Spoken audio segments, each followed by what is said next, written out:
नमस्कार दोस्तों, हमारी आज की कहानी बहू और बेटी समान में आप सभी का स्वागत है। माँ, मैं बहुत थक गई हूँ घर संभालते संभालते। यहाँ मेरी थकान किसी को नज़र ही नहीं आती।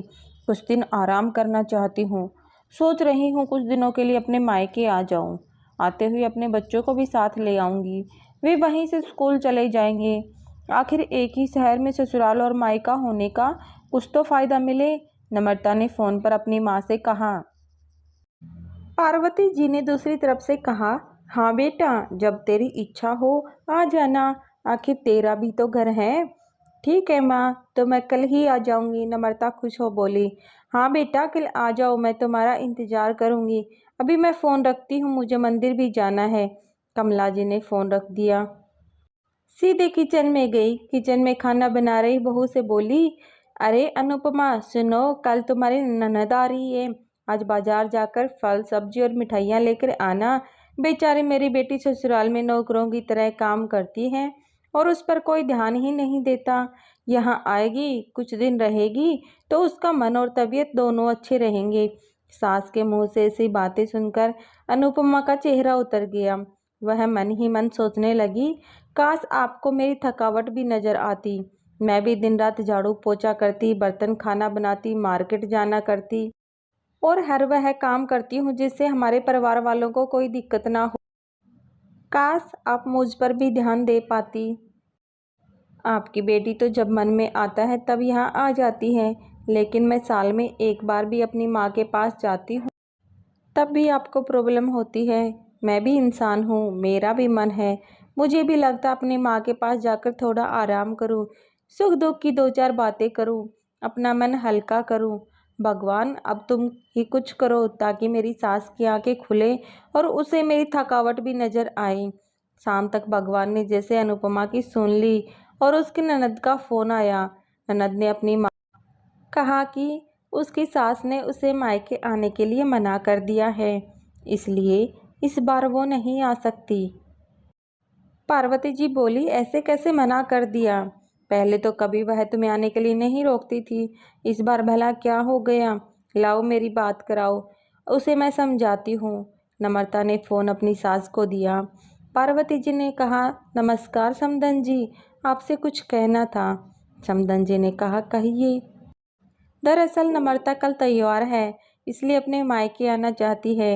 अगर आप उसे भेज दें तो अच्छा रहेगा। नम्रता की सास ने कहा, देखिए समदन जी, आपकी बेटी मायके जाकर रहे, इस बात के लिए हमने उसे कभी नहीं रोका और इस बात से हमें कोई प्रॉब्लम है भी नहीं। कुछ दिनों पहले मैं अपने रिश्तेदार की शादी में गई थी। वहाँ आपकी अनुपमा की माताजी से मिलने का मौका मिला। उनसे गपशप करने के दौरान उनकी बातों से पता चला कि अनुपमा को साल में एक ही बार अपने मायके जाने को मिलता है और वह भी बहुत कम समय के लिए।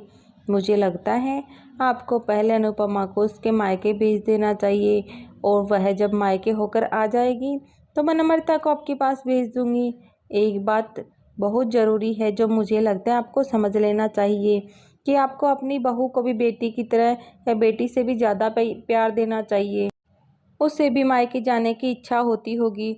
हो सकता है नम्रता के वहाँ आने से उसकी आवभगत कर के लिए आप उसे उसके मायके नहीं भेजती होंगी, या फिर वह आपसे कुछ कहने से अभी डरती हो।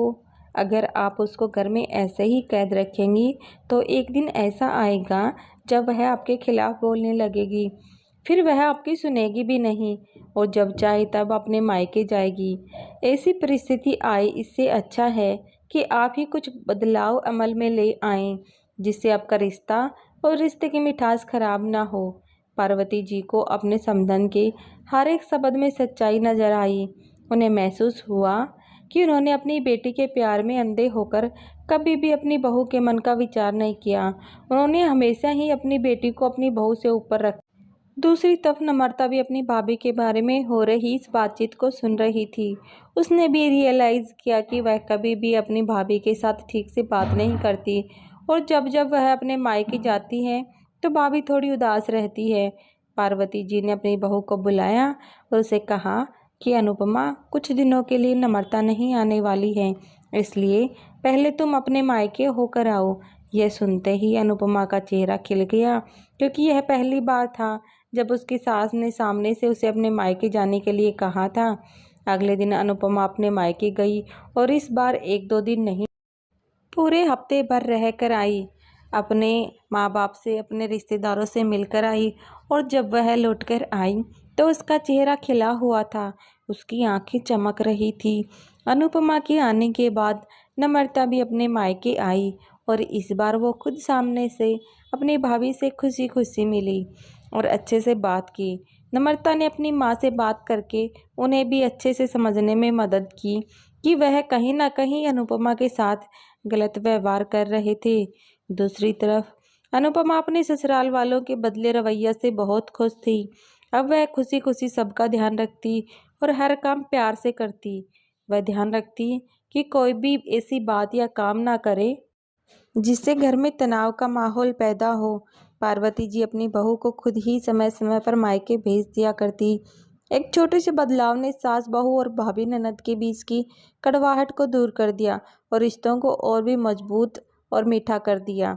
कहानी अच्छी लगे तो दोस्तों कमेंट जरूर करना और चैनल को सब्सक्राइब करना। धन्यवाद।